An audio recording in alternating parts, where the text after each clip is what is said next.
Ustaz barre ergama rabbi har haadha manaa san harka irraa baadhaa harka sarraafsisaa jedhee safuu dubbate jee balaa nu buuse safuu macaafa keessa Maaltu dagate mata duree sanarraa haasa'u jirra. eenyunni? Abtee kan abtee. Macaafni haadha manaadhaa najisaa fi bakka dalda haa ta'u bakka qulqulluu taa'ee san hunda dagateeti harraa baajee harka walirraa baajee kana kan dubbii godhuu jira. Maaliin dhoowwa inni narraa binaa kan jedhu wangeela isaatirraa immoo kitaabarraa? Ustaz sini Dr. Ami harka wararraabuni Namni deemu kun hundinuu vaayirasii qaba jechuun yeroo nyaatee dhiqatee harkuma kana guyyaa guutuu irraa jechuun bira yeroo waa jaalala irraa fi dhumaa godhu jechuun malee xuuxaa tumoolii miti bira. Kiis godhu jechuun kiisiif jaartii mangootu. Ara Ustaz Amma saayinsii qabsaartas. okay ati gloovsii kaayyatee jaartii jira funnooltu gloovsii harka akkanatti jira funnooltu. Isin doktara taatanii waan hin taane nu barsiisaa jirtu dhugaa. Maaloo akkamitti waliin jiraata haadha mana qaamni vaayirasii dubartii isa jiraame boo indee Keessa namaa keessa baalas. biyya tokko nama dhungonnu nama godhaa manguddoo dhungonnu. Mee isin abbaan warra haadha manaa qubarraa jechuun maal jechuudha kuni? Jaalala fidaa jechuun afaan hunda raabda bakka qaamuma isii hundaa'u kan keeti maa. Ati mee isaa keeti isa qofa dheeyitee deebuu deemtaati akkama isaa Kakak. Ustaz isin. Abet akkam jirtu ustaz? By the way akka Nagaan isiniif haa ta'u.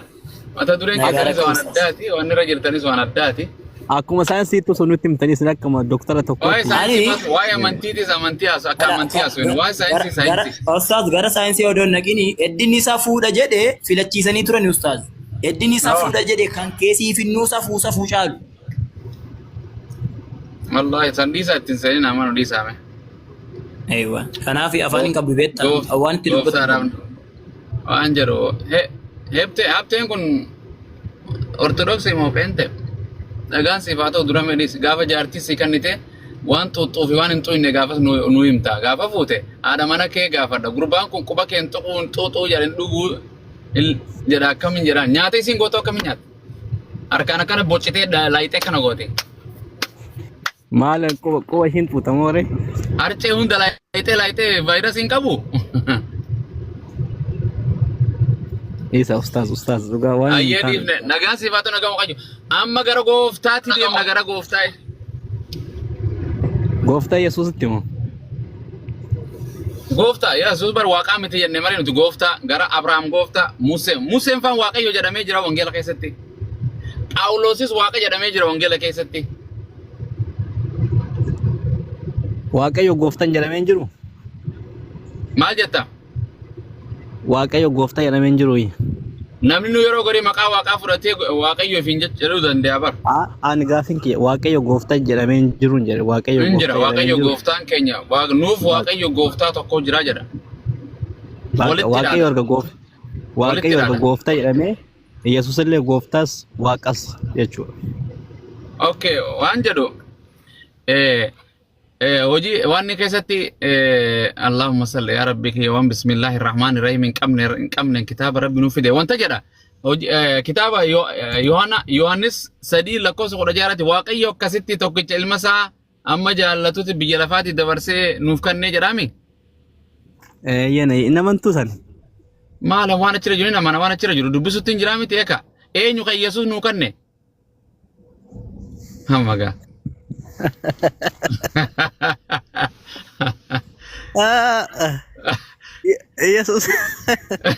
Yesus kan eenyu kanne Yesus maal nagaa godhame afaan Oromooti eenyu kanne waaqayyo nu kenne jedhe Yesus waaqa naan jedhe Ustaazu haptee ol ba'i Yosi isa guddaddu asuma yaa anis daqiiqaa 6 qaba Muhammad manni kee maal ta'e sagalee akka malee jeeqaa bar ايش مشكلة؟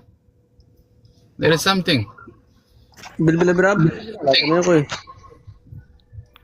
It's okay. Taaptaappii koppii linkii dhadheen ergisi laatii taaptaappiin godha maa inni ustaas sirreessaa malee dhugaa rabbii. Ammayyuu sirroofne? Emme sirreessa. Amma sirree. Waan jedhu obboleessa kiyya nagaan si baata waan eenyutu Yesuus Kiristoos biyya lafaa jaallatee nuu kenne Muhammad maa cufattan ta'a. Waaqayyotu nu kenne jedhe Kostaas. Amen. Anilleen amantee too. Nullee amanneera sintu namanne malee nu amannee furanneera. Okay. Yesuus waaqa moo ilma waaqayyooti? Yesuus waaqa. Waaqa kamtu Yesuus biyya lafaatitti erge? Waaqa abbaatu erge. Waaqa abbaa jiraa jechuudha. Kan ergame kunoo waaqa moo nama? Waaqa ilma. Ilaali waaqa tokkotu karaa sadii mul'ate jechuudha. Mul'atee sin hin jenne baran. Kan biyya lafaarra jiraate kuni waaqa moo nama? Waaqatu dhufe. Waaqatu waaqa erge biyya lafaatitti.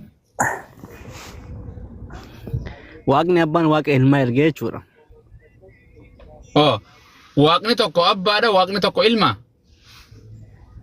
Waaqni tokkichi qaama sadii qaba. Waaqa abbaa, waaqa ilmaa, waaqa hafuura qulqulluudha. Waaqa ilmatu dhufe. Okay. Qaama sadeen kana keessaa waaqayyo kamtu waaqayyo dhugaati?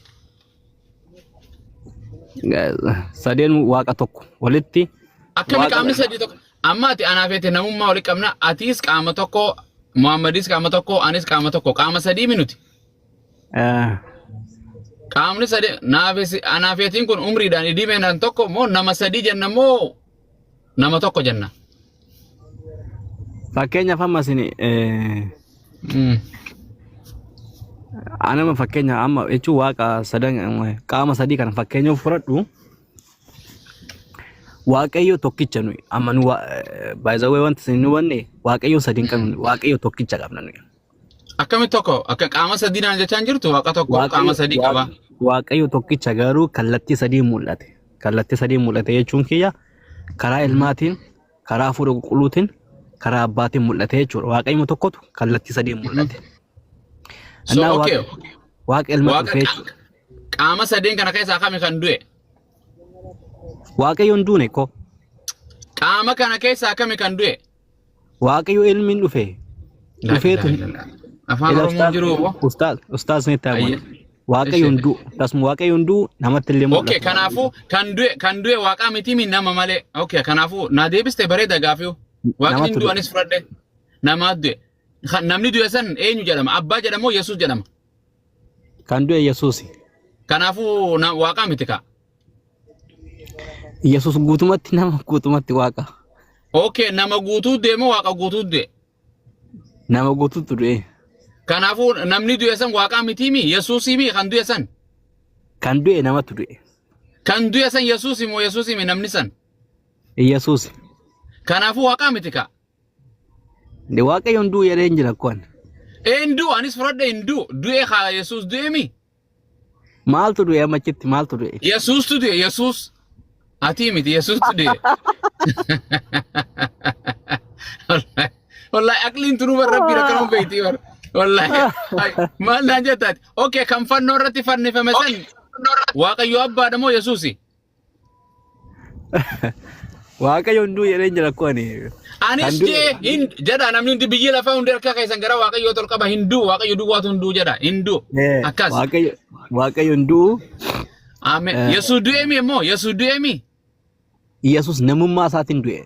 Yesuus Kiristoos namummaa jedha namaa du'e jedha namummaa jedha amma fakkeenya nama 75 asirra jira namoo namummaa 75 asirra jira name. Nama amma Yesuus Kiristoos gaafa dhufu nama ta'e dhufe namummaa isaantu du'e. Maal ture dura? Okay. Ati maal taatee dhufte? Ati nama taatee dhufte? Yesuus nama ta'ee dhufe? Waaqa ture. Okay, waaqa ture. Akka jedhu wangeelli Yohaannis boqonnaan 3 lakkoofsa 13 akka jedhu ilma namaa isa waaqarraa gabbu'e malee jedha. Homtinu gara waaqayyootti ol hin baane jedha. Eenyu kan waaqarraa gabbu'e? Ustaas asitti ilma namaa eessaa gad bu'e? Waaqarraa. Yesuus eessa dhufe? Ani waaqarraa dhufe jedhe. Akkoo waaqarraa kan dhufu dammoo namaatu waaqarraa wangeelli akka jedhu Ustaas dhiifama wajjin namni waaqarraa dhufuu hin danda'a. Maaf hin dhufne ati isaa dhufte? Ani namarraa dhufe malee waaqarraa dhufeen. Waaqarraa dhufte yes. Waaqayyo biraa dhufte jechuun uumaan hundinuu Waaqayyo biraa dhufte. Samiirra Hundi jechumaa dhufne ajaja isaa